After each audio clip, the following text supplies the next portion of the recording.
Omagyanatimirandhasya Gyananjana Shalakaya Chakshurnilitam Yena Tasmai Shri Gurave Namaha. Some further thoughts on a topic that was discussed yesterday. Transcendental sausageology.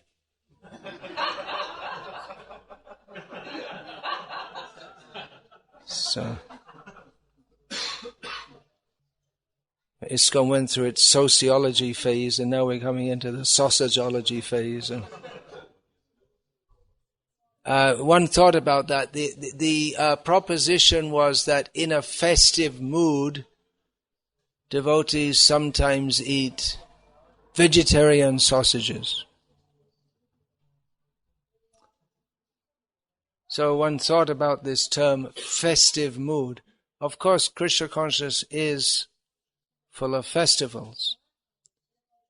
Srimad Bhagavatam describes Krishna Lila as Nitya Mahotsav, or a daily festival.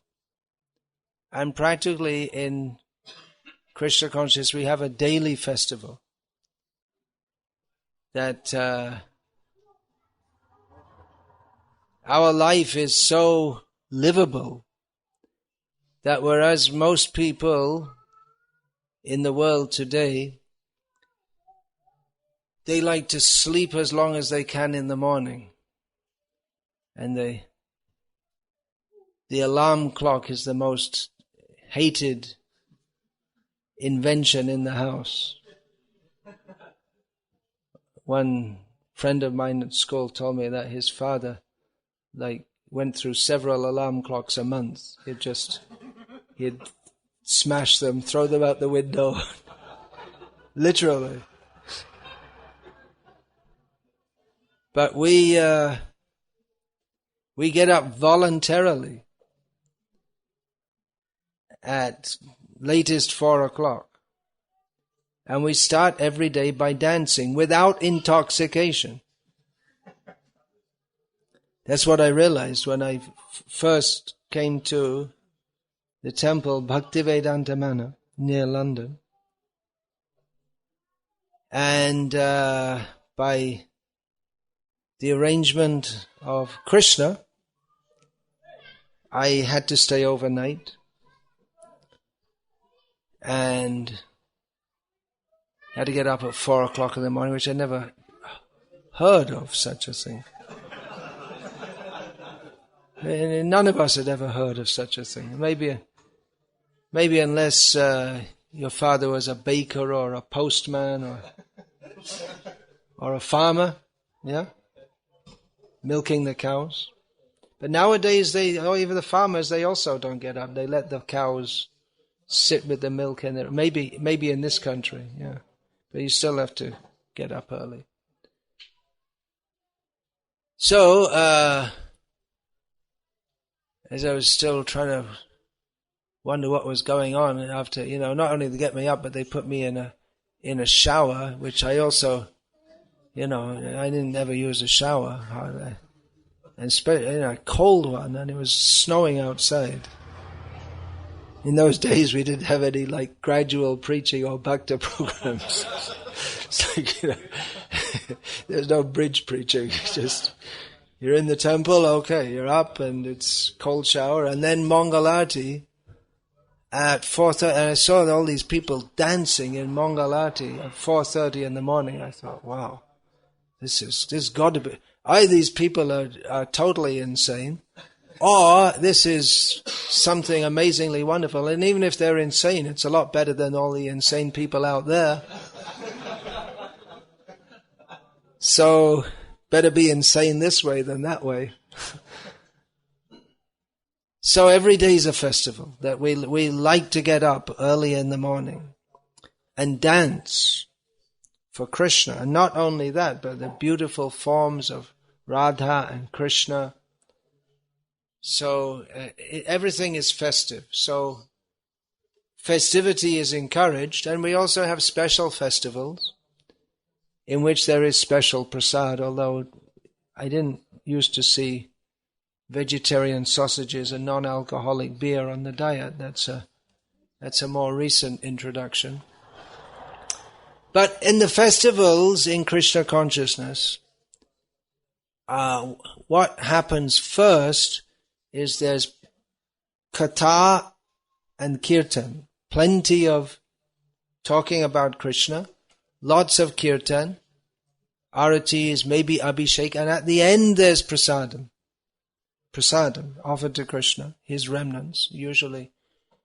Or maybe some special items according to the festival. So prasadam distribution is, the whole festival culminates in that. That's the last point. But if we say in a festive mood, we're leaving out all the katha, the kirtan, the aratis, and we just want to have a festival only with sausages. It's not, the idea of a festival for glorification of Krishna is lost, and it just becomes sense gratification, that's all. As Bhaktisiddhanta Saraswati Thakur used to criticize the Malpoa festivals, where the main thing was the Malpoa, which in ISKCON in the West I think is called Malpuris, but they don't cook such things anymore. It used to be a standard item which Prabhupada introduced. You cook what in Bengali is called a luchi. It's like a puri. Well, there are different ways of doing it. But anyway, some cooked grains like a little cake, and then that's soaked in sugar water, or in ISKCON in the West we used to soak it in thick yogurt, sweet yogurt, like that. So that for the festival, these so-called Babajis and bogus Vaishnavas, their festival would be centered around Malpoa, because that's like an item that should be served in every festival. But that was it. That was the main thing that they all came for. So Bhaktisiddhanta Saraswati Thakur, he instituted in the Gauriya Math that they would have festivals, lots of katha. Like there's a description they'd have a festival in the Gauriya Math, and like every corner there'd be a different sannyasi sitting and speaking, and himself speaking to different people, and like that. So mostly they had speaking. So he wanted to take out because the whole idea of the festival had just become, instead of glorification of Krishna, it had simply become, the whole idea is that on this day we offer special items to Krishna, and then the devotees, being pleased with what is offered to Krishna, they honor that prasadam. That's the idea. Just like in Chaitanya Charitamrita, there are descriptions of so many items offered, and if we read it we may think, wow, that's really great, sounds really good. But the idea is that Sri Chaitanya Charitamrita is written by a pure devotee of Krishna for the pleasure of pure devotees of Krishna, who take pleasure in hearing of all the items that are offered to Krishna for his pleasure. Not that we're reading it and our tongue starts salivating and we're thinking all the nice items I could enjoy. So it's a completely different mentality. So this idea that we will have in a festive mood, we will offer these. All right, festivals, okay, good. Have a festival every day, but understand that the festival means to glorify Krishna. So even if you want to offer your who are you going to offer them to? By the way, I mean we're supposed to take prasadam. Which avatar is that? Who eats vegetarian sausages? So festival is good, but the essence of the festival is and of life, of actual life, means to glorify Krishna. So that's the Sahajiyas technique, Prakrita Sahajiyas, to convert the service to Krishna, which is naturally joyful, just to convert that into enjoyment for ourselves in the name of Krishna consciousness, and the whole thing becomes spoiled. Then there's no bliss. There's festive mood, but then it becomes festive like a mundane party. And eventually that will degrade further. Because the Krishna conscious element of how we have to please Krishna, that is lost. And then you're on a slippery slope, heading downward. Just like I was informed today, you may know, in Sarajevo a few years ago, there was one group of devotees that was involved in what was called bridge preaching or something like that. They have various names for this, in which they said, well, in our meetings we won't chant Hare Krishna and we won't say the name of Krishna. It's nothing. We don't want to have nothing about Krishna whatsoever. Very strange. And no one dresses as a devotee. I mean, what did they do at all? I'm not sure what they did at all. But somehow or other it was supposed to be some kind of preaching. And now the person who was spearheading this, the charismatic figure who was bringing many people in, what is it? Revati, you told me. What are they doing? They're serving wine, offering wine. That's wine and coffee and all this kind of things. It's like in the Christian system, right? You have to offer wine in the Catholic Mass. In the Orthodox Church also, they have that, or is that a Catholic thing on? Only in the Catholic. You don't have any Orthodox here. Wine and what else? Wine and coffee. So meat also. It may come also, because in the church, really. So, unless Krishna is kept very clearly in the center, and unless the consciousness that we are here to serve Krishna, who is the supreme enjoyer, is kept very strong, then everything will degrade. Because once we allow that spirit of personal enjoyment to enter, then it's Maya is in like a needle and out like a plow. That's why we always have to strive for purity. We may say, well, it's too much, so many rules and regulations, it's too extreme and this and that. But unless we keep the ideal strong, we know that we are not strong. But if we make allowances for Maya, then everything will degrade, because the consciousness is changed from the consciousness of serving Krishna, surrender to Krishna, to let's see how we can enjoy. And the diseased mentality which we're accustomed to for millions of lifetimes will tend to promote that. Yes, let's see how we can enjoy some more and some more and some more. And then everything degrades. So, always someone is trying to introduce something or other in the name, always with very pious sounding reasons for doing so. That we're introducing this or that or something else, and the reason is given so we can make people Krishna conscious, so we can accommodate people, this, that. And it may be in some cases, but in many cases that I see, it's just a little compromise, or maybe a bigger compromise, and then gradually everything becomes lost.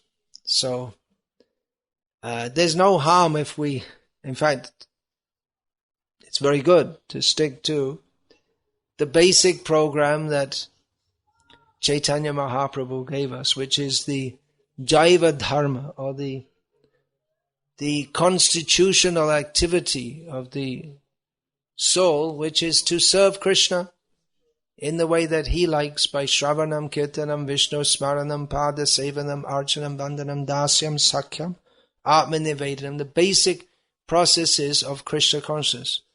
There's no harm in not only is there's no harm, but there's guaranteed all good by doing so. Whereas with so many other, as soon as we start to change it a little bit, then we don't know. Then it becomes doubtful.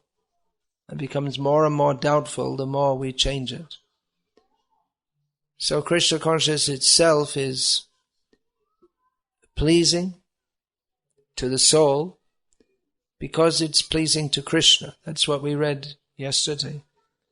That relationships between individual souls are to be made by the via media of the Supersoul, by putting Krishna in the center. So similarly, by putting Krishna in the center, then we become happy. Not the idea that we'll use Krishna as an excuse to try to make ourselves happy independently of Krishna. It doesn't work. It doesn't happen. So, yeah, there's always someone who's trying to adjust things in a manner that is, of course, acharyas may make adjustments, but they're able to do so in a manner that will help people to become Krishna conscious. But even with adjustments, we should understand that they are adjustments, and they can that can be dangerous, or if it's not handled carefully.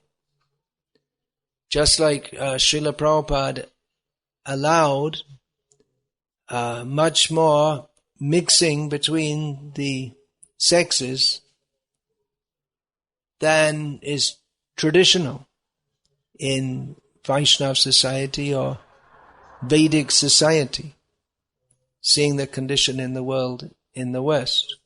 He saw that it wasn't possible to, it wasn't very practical to insist in the beginning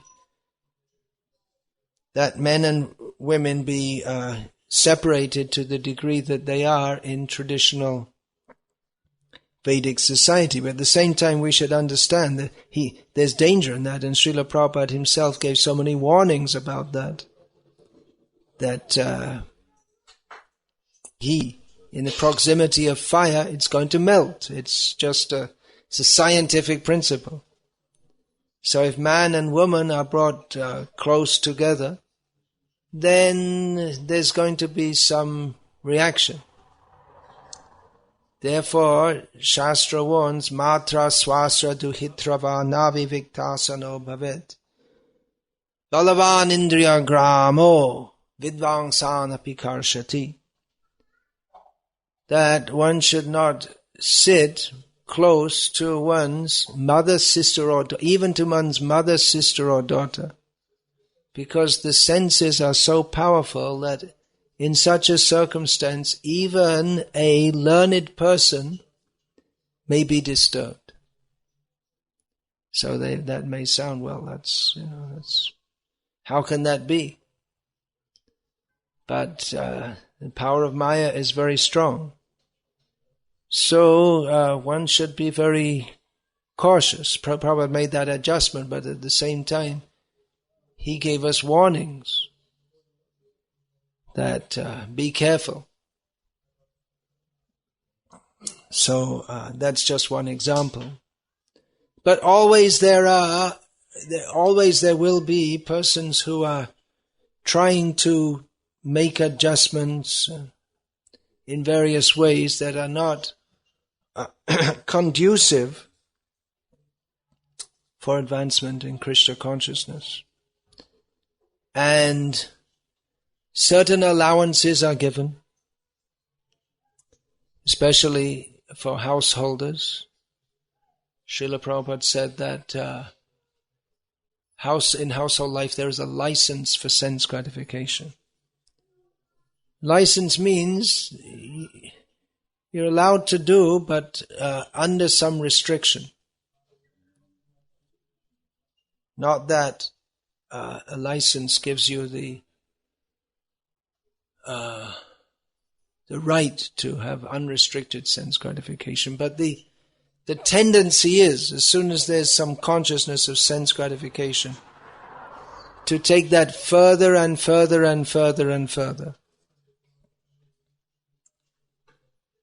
So sannyasis are also required to come around and speak and say, this is the proper standard. All right, you're in a andhakupa, a deep dark well, but you see the light up there? You're supposed to come out to that. You're not supposed to remain in the darkness forever. Tamasi ma jyotir gamaya. Come out of the darkness, come to the light. So that is required, that sannyasis should come and say these things. It may be that it's very difficult for householders to hear all these things, but they require to hear it. And sannyasis traditionally don't spend more than 3 days in one place, because it may get too much for the householders to hear all these things. And the sannyasi themselves, they may become compromised by living comfortably. So they're supposed to keep on moving. So householders, that's grihastha ashram, they should hear these things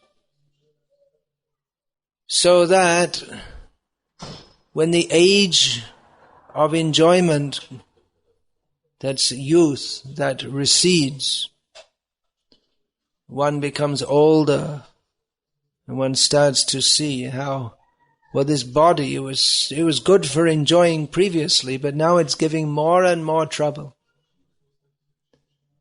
And Bhaktivinoda Thakur sings that, Briddha kala ailo shab shuk bhagalo. I'm thinking of this myself. Now old age has approached and all material happiness has simply run away. So in youth, there's the body gives some feeling of, now we can enjoy. But gradually, one thing after another, as the body becomes weaker, and one thing after another goes wrong. I mean, the body's very complex. And there's so many things that can go wrong and do go wrong. And you get to learn all kinds of things about the body. You didn't even know there were such things existed. And then when they break or they fail, then you learn all about it. So then, if one has heard throughout life that Sharira Vidyajal, this body, is a net of ignorance. Tahe Jara Indriya Kal, and the senses, they simply lead us to death. If we go on hearing this throughout life, we may not have much realization in youth. But as we get older, then we start to understand. Yeah, it's true. But if we don't hear these things, then we become like we see in the Western countries. How in old age, the women they're still putting nail polish on their toes, which, I don't know, it seems pretty stupid to me at any age to do, but when you're like 80 years old, it becomes extraordinarily stupid to do.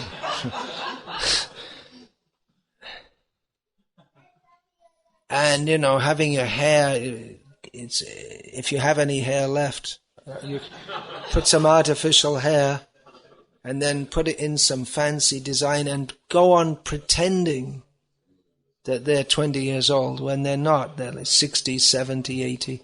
They become old fools. But if one has heard from devotees and practiced Krishna consciousness throughout life, then old age, or as one gets older, becomes very favorable for making advancement in Krishna consciousness. Of course, the bodily condition is often not very favorable. It can be a struggle even to go to a temple or go anywhere, just like Deva Prabhu is now having difficulty going anywhere, doing anything. But I'm sure he's got the realization. It's great news. Great to know you're not the body, right? It's a real relief. I mean, if you think you're the body and then everything in the body goes wrong and it's in youth, you think, I can enjoy it. But as you get older, it's simply a vehicle for suffering.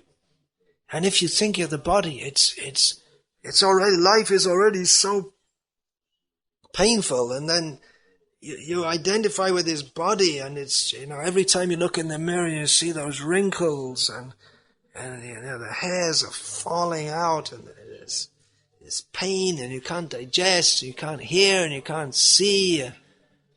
So painful for the materialistic people. But for a devotee, it's great. Wow, it's really true. It's great. I'm so glad I'm not the body. I'm so glad I read in Prabhupada's books. I'm not that. It's really true.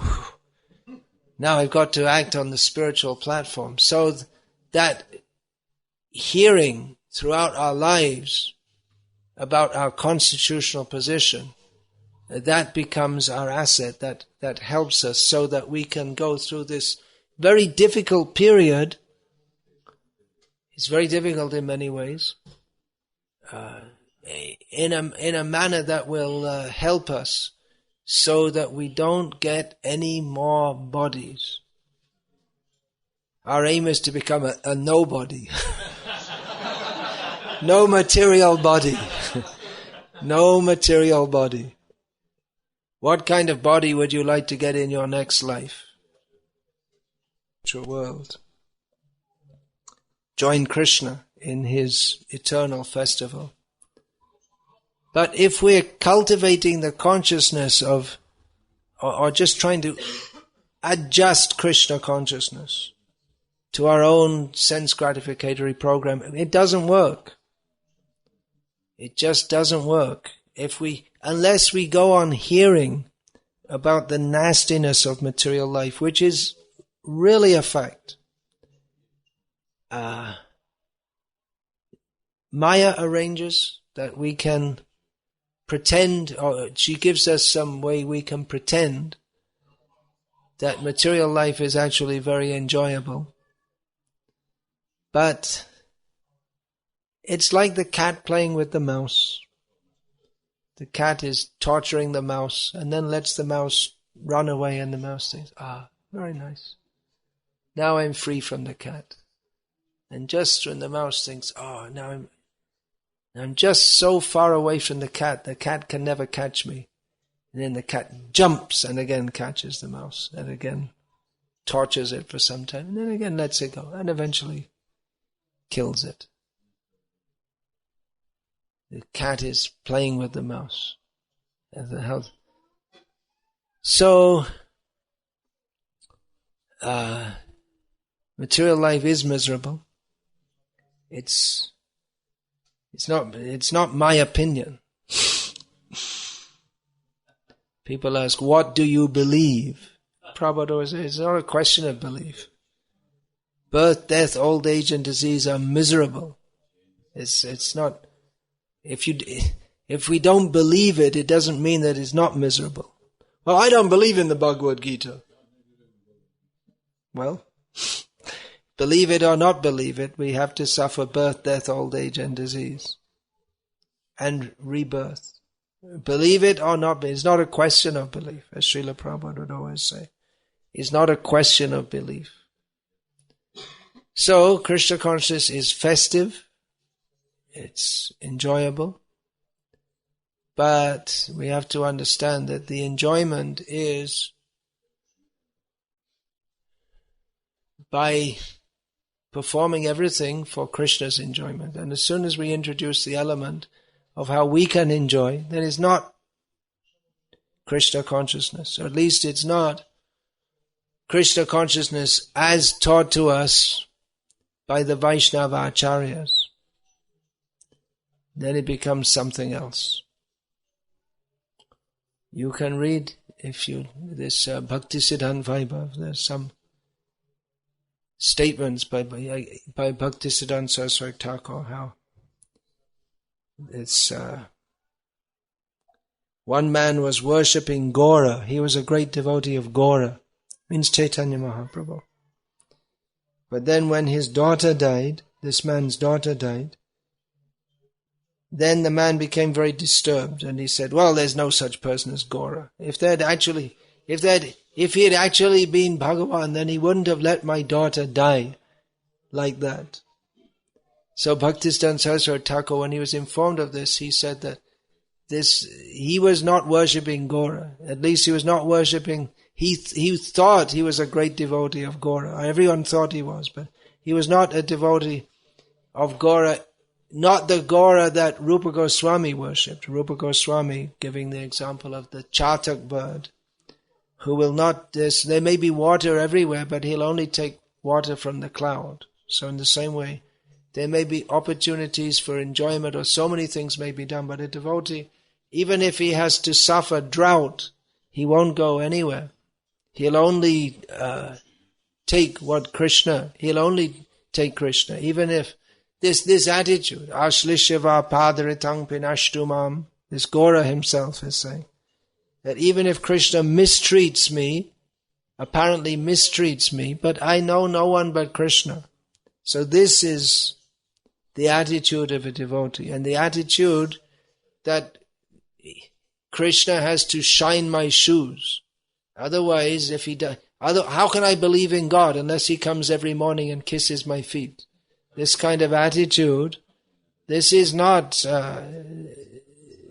this is almost demoniac, verging on demonic. That's why we see these so-called religions, they're actually in many cases demoniac. In the name of religion, they're making all kinds of wars and killing people, and we worship Krishna, and they believe in some kind of God who is like some really nasty person who throws people into hell with no chance of ever coming out again. And the pious persons they'll rub their hands and say, very good. Their idea of God is someone who's cosmically nasty. Nasty on an unlimited scale. So Krishna is, who's actually the Supreme Personality of Godhead, is unlimitedly beautiful, unlimitedly compassionate, all the good. That's the very meaning of God, that all transcendental, desirable qualities are, he is the reservoir of them. But then the people with their perverted mentality, they imagine some God who is the reservoir of all nastiness, the most nasty person possible.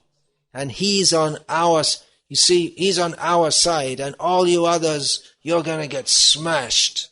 In fact, that was a song that we had to sing at school, I remember as a kid, in our religious school. I remember some lines from, because they were trying to be very liberal, and so they used to, instead of singing traditional hymns, they'd sing, what's that called, soul music, something like that, American Negro songs. So one of the lines was gospel music. That's right, gospel. You see, he's in the music line. He knows all that. Gospel songs. So one line I remember, this is supposed to be God speaking. I will smite 'em ad infinitum.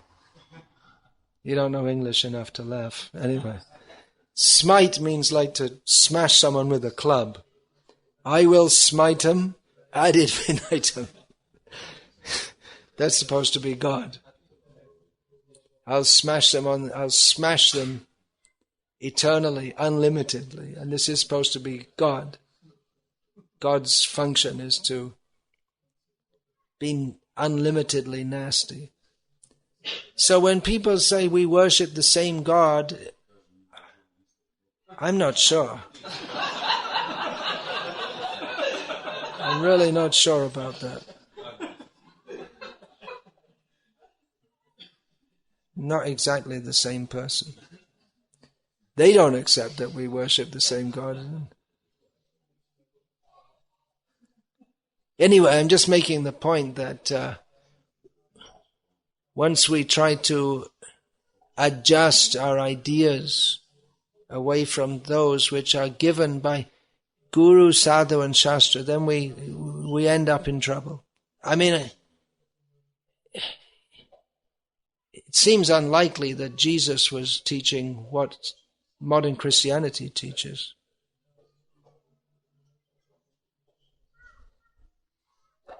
So we have to be careful that we don't end up teaching something quite different to that which Vyasadeva taught, which Krishna teaches, which Chaitanya Mahaprabhu taught, which Srila Prabhupada taught. It's so easy just to take something out of context and then in the name of time, place and circumstance, the great excuse, time, place and circumstance, just adjust everything. So keep on aiming for the ideal. We should always aim for the ideal, even if we find ourselves in a situation where we're not able to come up to that immediately. But we have to keep on aiming for that, because if we don't aim for the ideal, we won't get there. Srila Prabhupada gave the example that if we're studying and we have to take an exam, and we're try to get 100% marks, then almost certainly we'll at least pass. But if we think that let me just somehow or other pass, then we'll probably fail. So we often hear questions like, well, what's the minimum standard we can do? But why ask that question? What's the minimum we can get away with so we can get, we get Krishna praying with but there's Krishna praying means first of all surrender, which means 100%, not 99%, and definitely not 21%. So that's required. It's just not gonna happen if we're thinking, how much can I get away with and still get Krishna praying? The whole question or attitude from the beginning is such that we'll never attain to Krishna praying just by thinking like that. Or we think that, let me find the guru, or who'll give me, the most liberal, who'll let me get away with most of all. But then it's not that with this idea, just the guru blesses and then that's all. Now I don't have to do anything. Let him do all the work. Let him go off and do tapasya in the Himalayas and give me all the results. And, I'll enjoy myself and because he's a great devotee. How do we know he's a great devotee? Because, everyone says he's a great devotee. So he must be a great devotee. So let's, find the one who'll let us get away with the most we can, and we'll still get Krishna prema.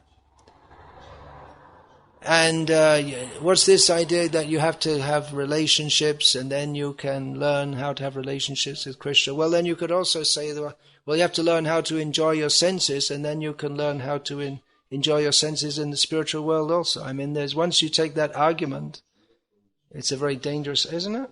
Then you see, unless you enjoy sex, then unless you enjoy sex with other people's wives, then how can you understand Rasa Leela? That's what some Prakrita Sahajiyas say. They say that. So once you start taking that attitude, that first of all we have to get our material, understand everything materially, and then go to Krishna. In other words, it's the same. There's this Saki Beki, men who dress as women. The idea that I'll dress as a woman and offer this to Krishna. But that's not what Krishna wants. He doesn't want your smelly body. Even if it's dressed in a sari, it's not the way to do it. It's a complete misunderstanding. So he may think that's rather bizarre, but all kinds of bizarre things. I mean, this idea of offering sausages to Krishna seems,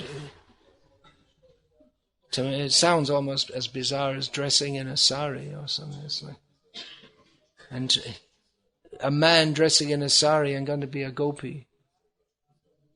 So, if you want, you can do it. You can make an experiment. See what happens at the end of life. But in Vaishnava homes or in temples, it's understood the kitchen is the place of Lakshmi. In Puri, the kitchen, that's understood, that's the place of Lakshmi, the temple kitchen. And in the Gauriya Sampradaya, of course, we say that this place of Radharani. So there, in the kitchen, we serve. The idea is that we're serving Radha in her service for Krishna, service of cooking for Krishna. So we know, we've heard the descriptions of what Yashoda Mai and Radha cook for Krishna. So better cook those items for Krishna. We know that we like various other items, but we don't know if Krishna, well, we do know what Krishna likes, so better stick to what Krishna likes, isn't it? Better learn those things. Okay, I'm going to change the subject. Let's have some positive thinking, to use a common slogan. Everyone can make a difference. You can make a difference. So we've heard. Actually, it's true in Krishna consciousness. This Manida Prabhu, he spoke about one devotee in Slovakia who's organized a business and he's employing so many people and the business is going very well, but his attitude, the attitude of the devotee is more centered on pleasing Krishna than on making lots of money. And Manida Prabhu told he told us how this devotee Parameshwar Prabhu was, sometimes he goes on the street, even though he's busy with his business, sometimes he goes out to distribute books. And then one woman, she said to him, "Oh, why don't you get a job instead of begging?" And he gave her his business card and he said, "Actually, I have a factory with 130 employees. If you want, I can give you a job also." So he's a devotee who's made a difference. He's a householder, but he's developed a business, and because he's Krishna conscious, I don't know if his original intention was to develop Krishna consciousness specifically, but because he's Krishna conscious, that has automatically gone on side by side. Now, another householder devotee who's I can think of, one of my godbrothers, Vaisheshika Prabhu. He's been based in the Bay Area in California for many years, in San Jose, which is Silicon Valley area, Apple, computers, and other various such companies. So there are many young, intelligent Indians, mostly, not only South Indians, but many South Indians there. So ISKCON in America for many years has not been as vibrant as it was in the early days. Then Vaisheshika Prabhu saw that so many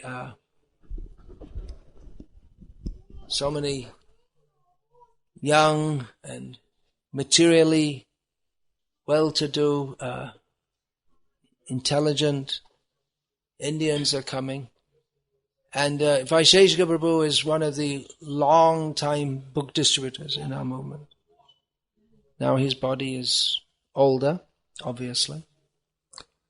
So he saw these young people coming, and he started to organize them into book distributors. It means they have time off at the weekend. So he organized them half a day, and he trained them how to distribute books, going door to door. And it became very successful. And more people came and are becoming devotees under his guidance, because the general tendency usually in countries outside of India, where in the West specifically, where there are Indians coming, is to just smile at them, say hello, take a contribution, and that's as far as it goes. Or some of them may become devotees also, but they generally tend to operate among their own community, because obviously it's easier for them to interact with other Indians. But Vaisheshika Prabhu, he had them, these people, he preached to them, and they took up devotional service, and he sent them out distributing books door to door, or on the streets, or at fairs, or whatever, and approaching the local American people also. So in this way they got a very good taste of Prabhupada's mercy and of preaching Krishna consciousness, and then more and more people wanted to join, and it's become a very big thing there. And Vaisheshika Prabhu is traveling around America. Recently he was in England also, and inspiring people that, okay, go out, you're working, you don't have time, full time, but go out at least a few hours every week. And he's inspiring devotees to do that, following on the success of the program in his own area. Now, he was and is a householder devotee. He was for many years maintaining his household by selling water filters. Everyone does something, right? So he was selling water filters. So you could say in many ways he was in the same situation as many of you here are. You're married, you have your family, you're doing something or other to maintain your families, and you're being Krishna conscious as well as you can under the circumstances. But Vaisheshika Prabhu found something more to do. He was preaching, and he gradually engaged people, and it developed more and more and more. So I'm just giving the idea that as householders, you can all make a difference for the spreading Krishna consciousness. You don't have to wait for someone from, like the GBC or temple president to fly in on a Vaikuntha airplane and tell you, do this, do that. You can start to do things. That's Chaitanya Mahaprabhu's order to the householder devotee. Actually, he gave this order to a householder devotee. Jare dekho tare koho Krishna upadesh amaragya guru hoya tara edesh. Wherever you go, whoever you meet, tell them about the instruct them in the science of Krishna. In this way become a guru and deliver the land. So everyone can do so according to their capacity. I doubt if Vaisheshika Prabhu, when he started to take out people, householders, and show them how to do book distribution, it's actually very good, because if you in that area where he is, or actually throughout America now, it used to be that Indians had a very bad reputation. They used to think they're just low-class cheating businessmen, which it used to be. That used to be the stereotype of Indians. But many Indians coming now, they're well-educated, well-behaved, the backbone of the IT industry in America. And they're not. You don't find them drunk on the streets as you do regular Americans quite often. They're respectable people. So they're earning well, so they're quite well respected in America. So when a young couple comes to your door with their little children and offers books, then people tend to take them, especially as they're trained by Vaisheshika Prabhu how to present. Especially they have a little child, and the child gives the book also. So it's doubtful when Vaisheshika Prabhu that he when he started this that he could have thought. I don't think he had a plan to, have hundreds of people and then go all over the place to different places and try to and get this going.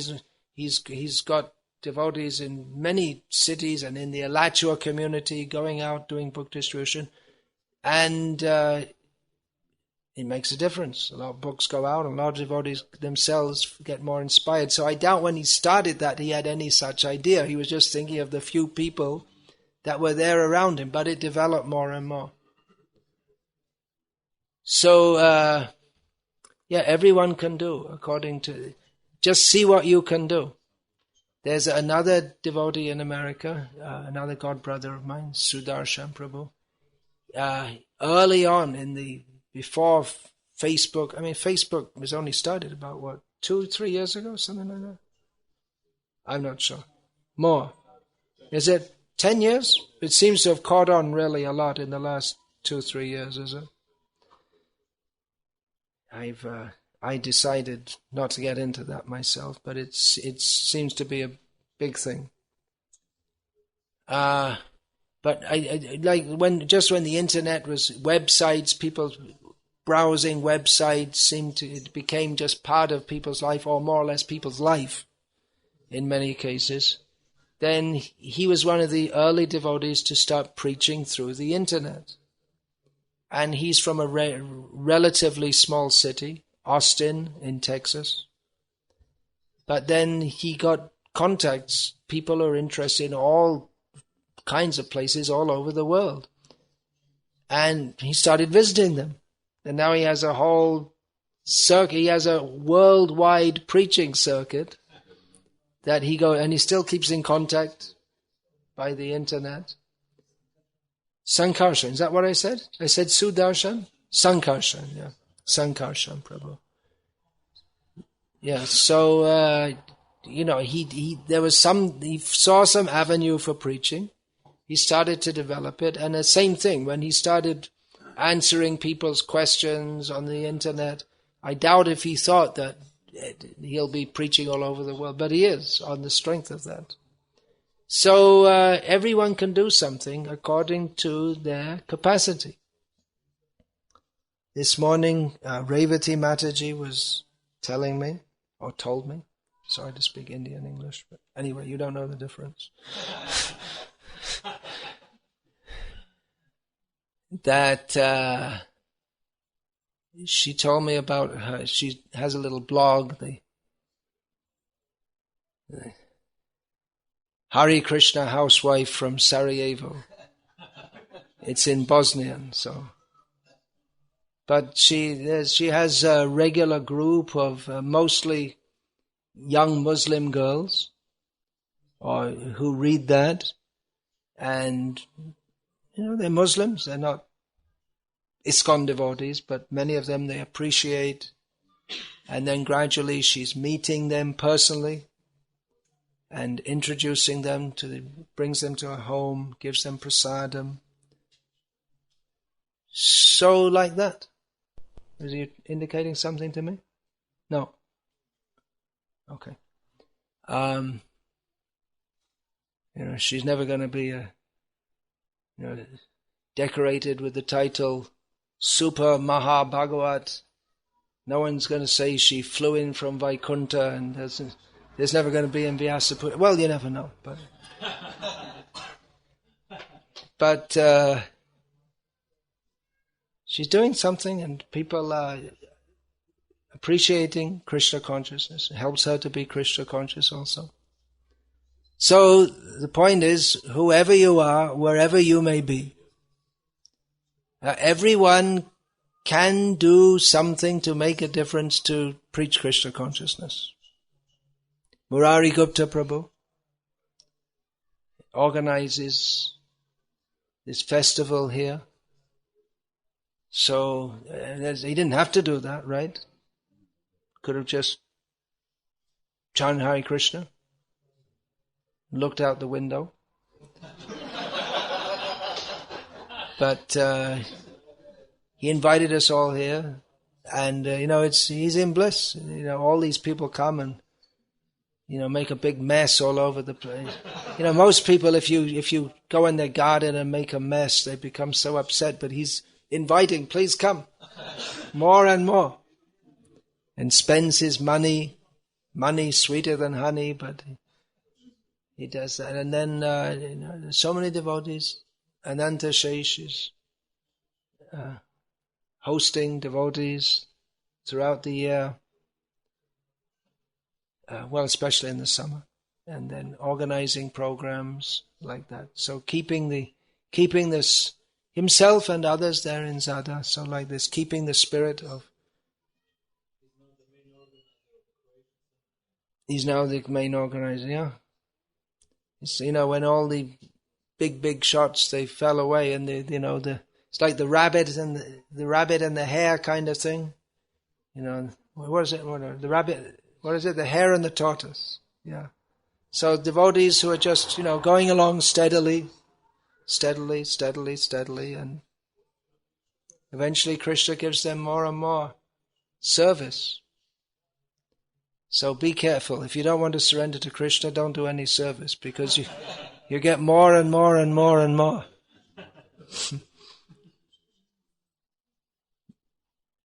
Actually, we should do service, but the nature of service in Krishna consciousness is that it does expand.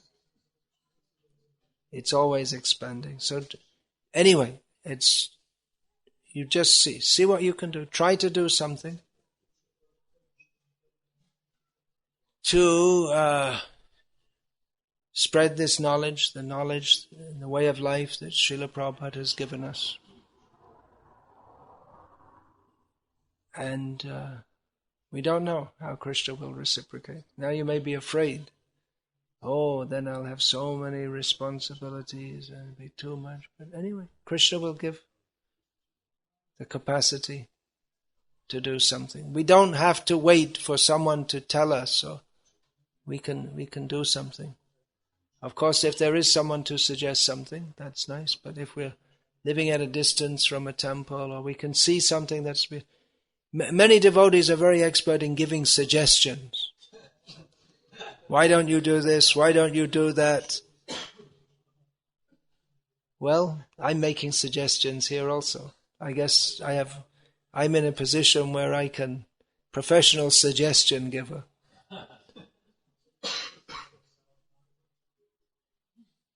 So,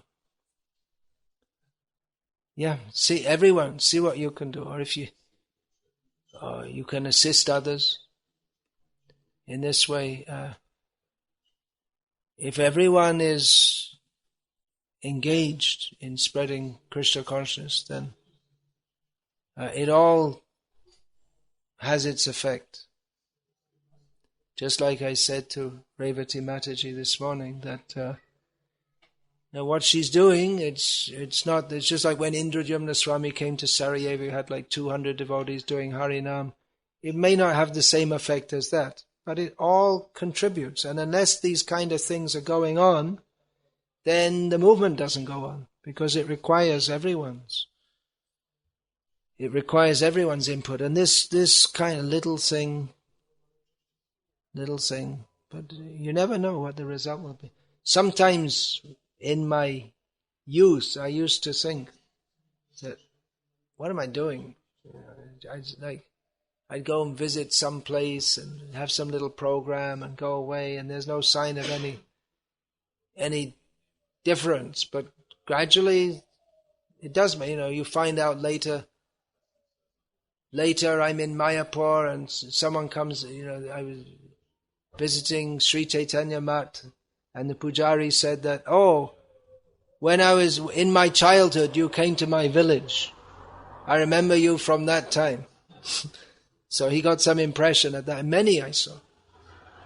That not only myself, of course, others who, we may think that people just come and then they go home and then they watch TV and what difference does it make? But it makes it, and many people have told me that in their childhood they saw devotees and then they remain. It makes a big impression, actually. So, just being a devotee makes a difference. We're talking about bridge preaching and bringing people gradually in, but just being a devotee, and that itself makes an impression on people if they understand what we're doing, how we live our lives.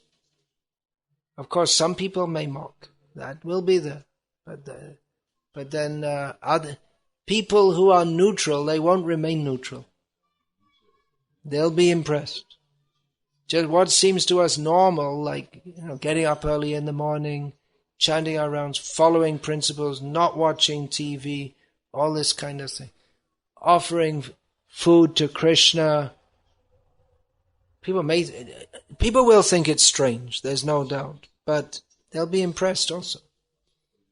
And we see, like in America, there's that Amish community. They're strange, no doubt. You know about that? There's Amish, I'm not sure how it's pronounced.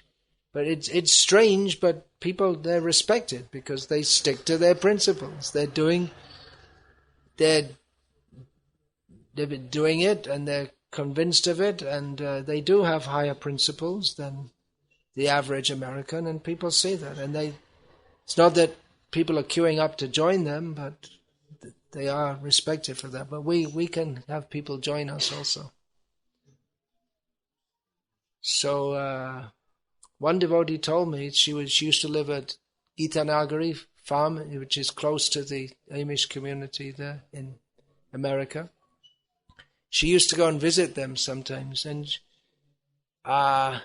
she's living in America, born in America, a genuine American, white skin. But for years and years, she never wore any clothing any other than a sari. She doesn't live in a temple now. For years, living at home. And she told me she used to go and visit them, and they would ask the women, because in their community, surprise, surprise, the women and the men don't mix up. She would go and mix with the women, and they would ask her, well, why don't all the others wear this dress also? When they come to visit us, why don't they wear the same dress that you do? So they dress in their dress. So anyway, they're just some thoughts. And any questions about that? Questions? I generally say the same kind of thing every year when I come here, but it's good to say it because I see you all here every year and going on in the same way, which is good.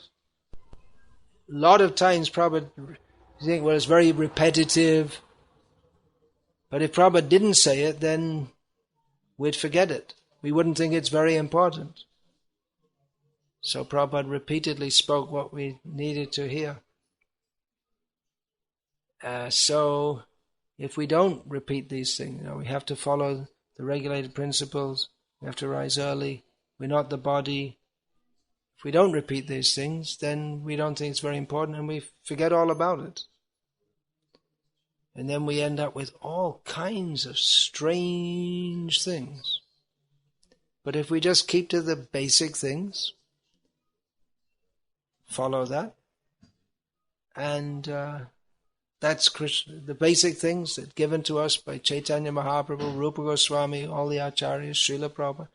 We just follow that, and then that's Krishna consciousness. And if we don't, it's not Krishna consciousness. So that's why I say the same thing. Same thing. Simple to understand, not difficult to understand. So, any questions? Yes. Service in Krishna consciousness keeps expanding. What's the proper attitude when the body can't keep up with it? Well, you have to adjust your service, right? If you, just like on book distribution, if you can't go out as you could previously, then you can do another service, or you can, when you get to that stage, then you're in a good position to inspire others to do so. Just like Vijay Prabhu, he still does. He's been doing book distribution for, probably since the previous day of Lord Brahma. But in this lifetime, Vijay means book distribution. So his body is now older,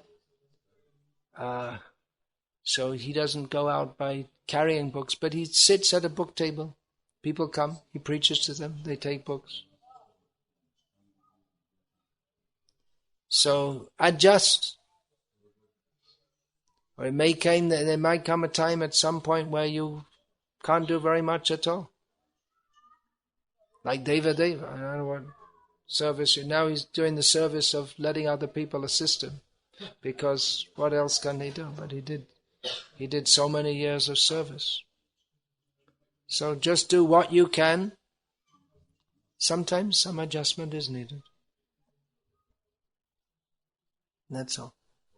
But if the spirit of service is there, then we won't stop serving, because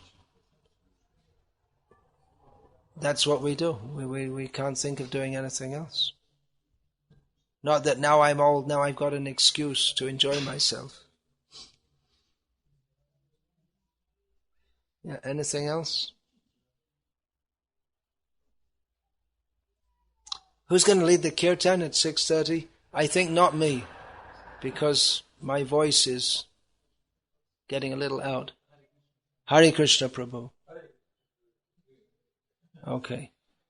Well, I suggest that why don't we have a good enlivening kirtan? It's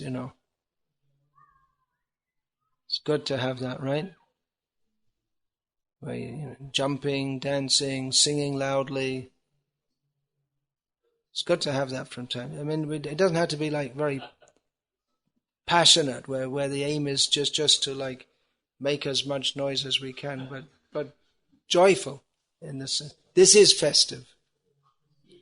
Festive mood means have sankirtan, chanting and dancing. Afterwards, prasadam.